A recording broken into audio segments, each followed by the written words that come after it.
Welcome to the deep dive. Today we're tackling a really important topic, esophageal cancer. We're diving into the revision notes you've shared, aiming to pull out all the key high-yield info, make it clear, usable, whether you're prepping for exams or just need to get up to speed. Absolutely, and it's definitely worth understanding. The source material highlights, it's the eighth most common cancer globally. Eighth, wow. Yeah, but it jumps to sixth for cancer deaths. That tells you something about, well, how challenging it can be. That gap really says a lot. Okay, so let's start right at the beginning. What exactly is esophageal cancer based on the notes? Sure, so the notes define it pretty simply. Malignant tumors developing in the lining of the esophagus. The tube that connects your throat down to your stomach. The cancer starts right there, in that inner lining. Got it. And the source mentions two main kinds, and something about a shift. That's right. Two main types, squamous cell carcinoma SCC and adenocarcinoma AC. Historically, SCC was, well, the more common one worldwide, but the notes point out this really significant shift, especially in Western countries. A shift towards adenocarcinoma. Exactly. AC rates have been climbing, particularly here in the West, and it's often the more common type now. That's a key point in the source material. That's really interesting. Makes you wonder why. What's driving that change? Let's look at the risk factors. What does the source say increases the risk? Well, the notes say the exact cause isn't known, but there are definitely strong risk factors. A lot revolves around chronic irritation. Like acid reflux. Yeah, exactly. Long-standing GORD, gastroesophageal reflux disease is a big one. Also, smoking, heavy alcohol use, those are major players. And lifestyle stuff. Diet, obesity. Definitely. Yeah. Obesity is clearly linked in the notes.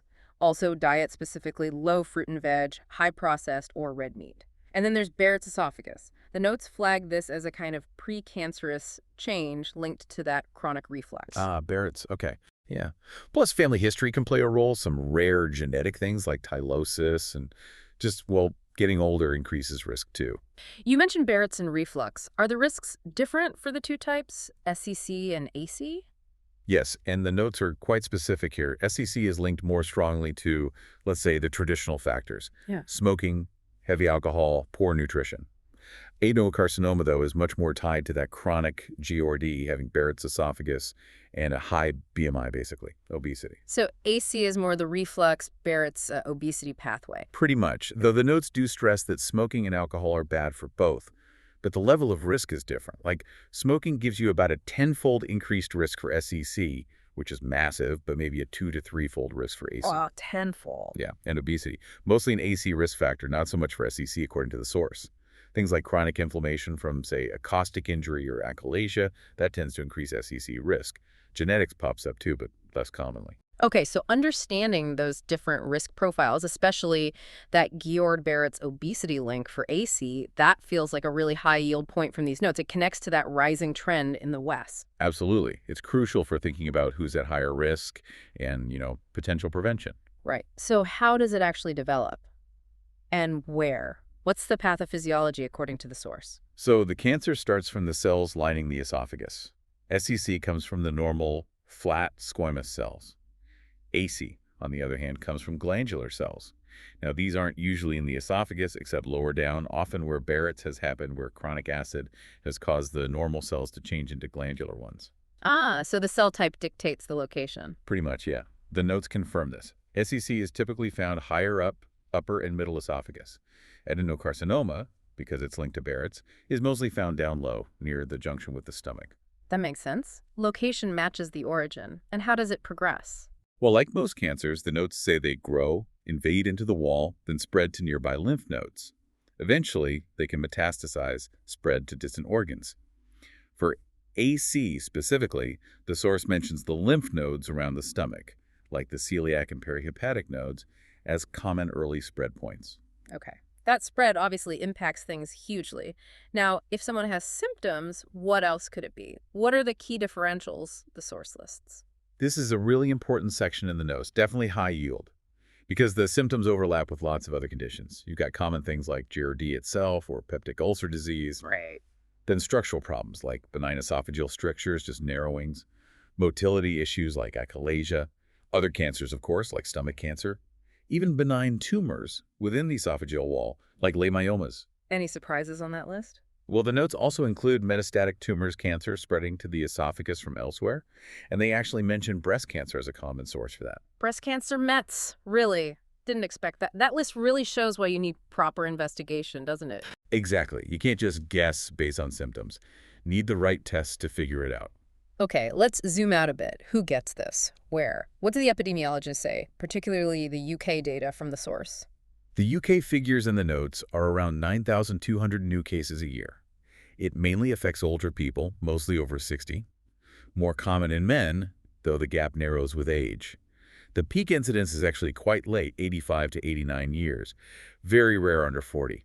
Ranks 14th overall for cancer in the UK. And how does that compare globally? You mentioned the AC rise in the West. Right. So while SEC is still the most common type worldwide overall, the West, including the UK, sees that rising AC and Barrett's trend. The notes also mention big geographical variations. High SEC rates historically in places like China and Iran, potentially linked to nitrosamine-preserved foods in the diet. Dietary links again. Yeah. And racial patterns too. AC more common in Caucasians, SEC more in African populations, according to the source. Fascinating how all those factors, diet, environment, maybe genetics, create these different patterns. It really highlights how complex it is. Definitely. So let's talk symptoms. What might someone actually notice? What are the red flags the notes emphasize? Okay, symptoms. The big one, usually the first thing noticed, is difficulty swallowing dysphagia. Often comes with unintentional weight loss. That makes sense if you can't eat properly. Exactly. Other things listed are persistent heartburn, chest pain, maybe hoarseness if a nerve is involved, a chronic cough, signs of bleeding too, vomiting blood, or black Cori stools, and just general fatigue. And how do these symptoms typically progress? That's key. The notes say early on it can be really subtle. Maybe it just feels like indigestion or reflux, nothing major. But as the tumor grows, the dysphagia gets worse. Progressive dysphagia starts with solids, then soft foods, eventually even liquids. That's what really drives the weight loss. So it creeps up on you. It often does. The notes also mention that painful swallowing odynophagia usually means it's quite advanced. And that subtlety is why it's often caught late. Precisely. The notes really stress this. Early detection is tough because it presents late. That's why the red flag symptoms are so crucial. Remind us of those again. Dysphagia, vomiting, anorexia, and unexplained weight loss, and any sign of GI bleeding. Those need urgent attention. And the notes link this to referral guidelines. Yes, very clearly. Anyone with dysphagia gets an urgent 2-week weight endoscopy. Same for people over 55 with weight loss plus other upper abdominal symptoms. Other things like vomiting blood or less specific symptoms in older people might get a non-urgent scope, but the focus is on speed for those red flags. Got it. That feels like a really practical, high-yield takeaway from the notes. So once those red flags pop up, how do we confirm it and figure out the extent, the stage? What investigations does the source mention? Right. Diagnosis and staging. The gold standard, according to the notes, is endoscopy with biopsy. Camera down the throat, have a look, take tissue samples, that confirms it. A barium swallow might be used sometimes, less for diagnosis now, more to see structure and swallowing function. And for staging, seeing how far it spread. Key tests listed are endoscopic ultrasound EUS. That uses ultrasound on the endoscope tip to see how deep the tumor goes into the wall and check nearby lymph nodes. Really important for local staging. Then CT scans chest, abdomen, pelvis to look for spread further afield, distant mets or nodes, and often a PET-CT scan, especially if aiming for curative treatment. It's good at finding hidden spread that CT might miss. Any other tests? Routine bloods, of course, FBC, UNEs, LFTs, CRP, maybe a chest x-ray initially. Less commonly, fine needle aspiration of nodes, or bronchoscopy if airway involvement is suspected. The source also has specific guidance, like offering PTT if someone's suitable for radical treatment. Interestingly, it advises against using EUS just to tell T2 from T3 tumors. Oh, why is that? It suggests EUS or staging laparoscopy should be used when the results will actively change the management plan. Nuances like that. And crucially, offering HER2 testing for metastatic adenocarcinoma. HER2 again, linking type to testing and treatment. So how is that stage actually described? You mentioned T2, T3. Yeah, that's the TNM system. Yeah. The notes detail it. T is for tumor size and invasion depth. TIS is just the very top layer. T1 invades a bit deeper. T2 hits the main muscle layer. T3 goes through the muscle. T4 invades structures outside the esophagus. Okay. T is depth. N is for nodes spread to nearby lymph nodes. N0 is no nodes. N1 or higher means nodes are involved. Right. And M is for metastasis, distant spread. N0, no distant spread. M1, it spread to other organs. That T and M stage is what really dictates everything that follows. Provides that crucial picture. So if it is diagnosed, what are the treatment options? What does the source outline for management? It's complex, definitely individualized, depends on the stage, location, patient health. Always a multidisciplinary team decision. The main tools listed are surgery, radiation, chemotherapy, targeted therapy, and immunotherapy. A combination, often. Very often, yeah. The notes suggest combined or trimodal therapy, maybe chemo and radiation, before or after surgery is often preferred over just one approach for localized disease. Surgery itself, esophagectomy, removing the affected part, is a big operation, usually for localized lower T-stage tumors in fit patients. Chemoradiotherapy without surgery is also an option. The source says it can be just as effective sometimes, though maybe with a higher risk of local recurrence. And the newer therapies, immunotherapy. Yes, the notes mention nivolumab specifically. That's an immunotherapy drug. It's recommended in two main situations described in the source. First, as adjuvant therapy given after surgery for adults who had chemoradiation before surgery but still had some cancer left. It seems to improve disease-free survival. Okay, after surgery for residual disease. Right. Second, nivolumab with chemo for untreated advanced or metastatic SEC. But there's a condition. The tumor needs to express PD-L1 at 1% or more, and another drug, pembrolizumab, shouldn't be suitable. Wow, quite specific criteria. Exactly. In that group, the source says it prolongs life and delays progression. Shows how targeted things are getting. Definitely.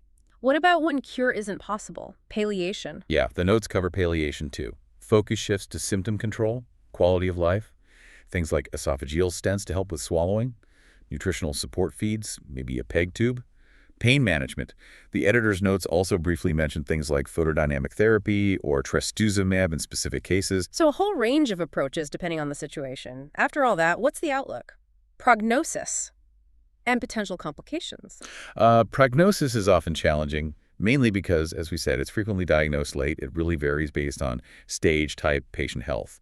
The source gives the overall UK 5-year survival rate is roughly 15% to 25%. 15 to 25%, that's quite sobering. It is. But the notes emphasize again, early detection and treatment make a big difference. Stage is key. Lymph node involvement, for example, means a poorer prognosis. There's a study mentioned showing survival jumping from 23% with surgery alone to 48% with neoadjuvant chemoradiotherapy, showing the impact of combined treatment. That's a significant improvement. It is. And complications. The source lists ongoing dysphagia, malnutrition, weight loss. Strictures can form after treatment, pain, bleeding, metastasis risk, all impacting quality of life. So managing those long-term effects is vital too. Absolutely. The notes stress that follow-up is crucial, monitoring for recurrence and managing any ongoing issues. And finally, a quick word on prevention from the source. The main focus is tackling those modifiable risk factors. Healthy weight, quitting smoking, limiting alcohol. That's the most practical advice. Screening for high-risk groups like Barrett's is mentioned, but the notes acknowledge limitations for general population screening with current tools. Right. Well, we've certainly covered a lot of ground there, pulling all that detail from the source material on esophageal cancer. From definition, risks, the SE-CAC shift, right through symptoms, diagnosis, staging, the complex treatments, and the prognosis. Yeah, and I think what really comes through from these notes is that issue of late presentation. It connects everything, the subtle early symptoms, the importance of red flags, the impact on prognosis, understanding how the pathology, risks, staging, and treatment all link together. That's the high-yield stuff. Absolutely. A really crucial takeaway. Thanks so much for walking us through all that. And for everyone listening, if you need more resources like this for revision or just understanding medical topics, do check out pastthemsra.com, and freemsra.com will catch you on the next deep dive.